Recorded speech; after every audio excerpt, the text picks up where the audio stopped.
राठौर और देश की बात में आपका स्वागत है। आपने दरअसल यूज एंड थ्रो प्रोडक्ट्स के बारे में काफी ज्यादा सुना होगा और हो सकता है क्या इसका इस्तेमाल भी किया होगा, यानी इस्तेमाल करने के बाद उसको फेंक देना है, यानी उसका दोबारा इस्तेमाल नहीं करना है। और ऐसे प्रोडक्ट को हम यूज एंड थ्रो प्रोडक्ट्स भी कहा करते हैं।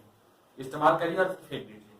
लेकिन अगर आज मैं आपसे कहूं कि यूज एंड थ्रो की ये मानसिकता बाजारी नहीं बल्कि हमारे रिश्तों पर भी हावी होती जा रही है, तो आप क्या करेंगे?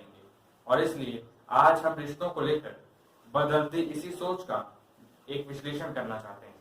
लेकिन इस विश्लेषण की शुरुआत से पहले हम आपको केरल हाई कोर्ट की एक अहम टिप्पणी सुनाना चाहते हैं। ये टिप्पणी मौजूदा दौर के लिहाज से बेहद महत्वपूर्ण है और आज से हम सबको ध्यान से सुनना और समझना चाहिए। दरअसल केरल हाई कोर्ट ने हमारे रिश्तों और उनसे जुड़ी सामाजिक मान्यताओं पर एक बड़ी टिप्पणी करी। केरल हाई कोर्ट ने एक मामले की सुनवाई के दौरान कहा कि यूज एंड थ्रो के कल्चर ने वैवाहिक जीवन को बुरी तरह प्रभावित किया है, क्योंकि अब युवा पीढ़ी शादी को एक बुराई के तौर पर देख रही है और वैवाहिक संबंधों में बंधने से बच रही है। और वो ऐसा इसलिए कर रही है क्योंकि वो विवाह के साथ आने वाली जिम्मेदारियों और दायित्वों से बच सके। यानी आजादी के इन आज का युवा आजादी के लिए शादी से बच रहा है और लिव इन रिलेशनशिप जैसे रिश्तों को ज्यादा तरजीह दे रहा है, ताकि वो किसी भी प्रकार के किसी भी बंधन और जिम्मेदारियों से आजाद रह सके। सुनवाई करते हुए जस्टिस ए मोहम्मद मुश्ताक और जस्टिस सोफी थॉमस की साझा बेंच ने कहा कि आजकल की युवा पीढ़ी पत्नी यानी वाइफ को वरी इनवाइटेड फॉर एवर कहते हैं। यानी कोर्ट के अनुसार आजकल के युवा पत्नी को उम्र भर का सिरदर्द मानते हैं, जबकि पहले की पीढ़ी वाइफ को वाइज इन्वेस्टमेंट फॉर एवर मानती थी। यानी पहले की पीढ़ी के लिए उसके जीवन की सबसे बड़ी पूंजी हुआ करती थी। यानी बदलते वक्त के साथ पत्नी जैसे रिश्तों की परिभाषा भी बदल गई है और ये बदलाव सिर्फ समय के लिए नहीं बल्कि समय के साथ हमारी सोच और हमारी सामाजिक मान्यताओं के में आए बदलाव का नतीजा है। केरल हाईकोर्ट ने पति और पत्नी जैसे समर्पित रिश्तों में आने वाली बदलाव के पीछे कंज्यूमर कल्चर यानी बाजार को बड़ी वजह बनाया है और कोर्ट ने इस पर भी एक टिप्पणी करते हुए कहा है कि यूज एंड थ्रो की ये कल्चर ने हमारे शादीशुदा जीवन को काफी प्रभावित किया है और लिव इन रिलेशनशिप का कल्चर बढ़ रहा है, ताकि जब दो लोग अलग हो सकें तब आसानी से एक दूसरे को गुड बाय कह सकें।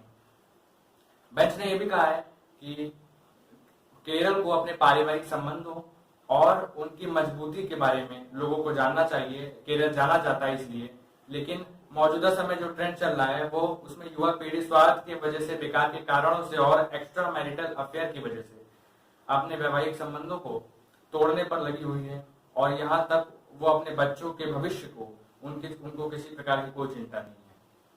केरल हाईकोर्ट ने रिश्तों पर यह टिप्पणी पति पत्नी के मामले में सुनवाई करते हुए वक्त दी है और उस मामले में पति ने अपनी पत्नी पर शक्की होने और गलत व्यवहार करने का आरोप लगाते हुए तलाक की डिमांड की थी। कोर्ट ने हिदायत दी कि किसी भी व्यक्ति को अपने इलीगल एक्टिविटीज को लीगल स्टेटस दिलवाने के लिए कोर्ट नहीं आना चाहिए। कोर्ट ने यह भी माना है कि पति और पत्नी के बीच सामान्य झगड़ों को क्रूरता नहीं कहा जा सकता और उन्हें तलाक के लिए एक वाजिब कारण नहीं माना जा सकता। आज हमें यह भी समझना चाहिए कि आखिर केरल हाईकोर्ट को पति पत्नी के रिश्तों और लिव इन रिलेशनशिप जैसे रिश्तों पर इतनी अहम और बड़ी टिप्पणियां क्यों करनी पड़ी, और इस सवाल का जवाब कोर्ट की इन्हीं टिप्पणियों में छिपा हुआ है। आज खुलापन, आजादी और पर्सनल स्पेस जैसी चीजों की ख्वाहिश में आज की युवा पीढ़ी पति पत्नी और कमिटमेंट वाले रिश्तों से दूर भाग रही है और वो लिव इन रिलेशनशिप को महत्व दे रही है। यहाँ आपको ये भी समझना चाहिए कि लिव इन रिलेशनशिप क्या है और क्या इसे कोई कानूनी मान्यता प्राप्त है। दरअसल किसी भी महिला और पुरुष के बिना विवाह किए एक साथ पति पत्नी की तरह रहने की व्यवस्था को ही लिव इन रिलेशनशिप कहा जाता है और ये पश्चिमी जीवन शैली का हिस्सा है। यानी लिव इन रिलेशनशिप का ये कल्चर हमारे समाज में पश्चिम से आया है और ये बड़ा वर्ग एक हमारे देश का इसे मान्यता भी अब दे रहा है। आज सामाजिक स्तर पर या धार्मिक स्तर पर लिव इन को भली मान्यता नहीं दी जा सकती है, लेकिन भारतीय कानून में लिव इन कोई अपराध नहीं है और वर्ष 2005 में सुप्रीम कोर्ट ने माना था कि लिव इन रिलेशनशिप संविधान के आर्टिकल 21 के अंतर्गत जीवन जीने के मौलिक अधिकारों के अंदर ही आता है। हालांकि कोई व्यक्ति अपनी पत्नी या अपने पति होते हुए भी लिव इन में रहता है तो इसे अवैध माना जाएगा। यानी लिव इन रिलेशनशिप से जुड़ा कोई भी कानून अभी तक नहीं लाया गया है, लेकिन लिव इन में रहने वाली महिला घरेलू हिंसा घरेलू अधिनियम 2005 के द्वारा 2F के तहत संरक्षण प्राप्त कर सकती है।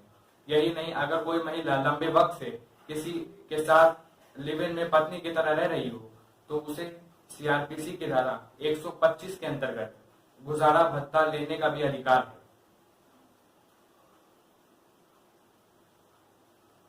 अब एक बड़ा सवाल यह आता है कि लिव इन रिलेशनशिप के दौरान कपल को अगर बच्चे होते हैं तो उन बच्चों को क्या अधिकार मिलना चाहिए, उनका क्या अधिकार होगा। तो सुप्रीम कोर्ट ने वर्ष 2011 में रविंद्र सिंह और बराम मल्लिका अर्जुन के मामले में सुनवाई करते हुए स्पष्ट किया था कि लिव इन में रहने वाली संतान को भी अपने पिता और अपनी माता की संपत्ति में उत्तराधिकारी का उसी प्रकार हक होगा जैसे कि किसी वैध शादी में पैदा हुई संतान को होता है।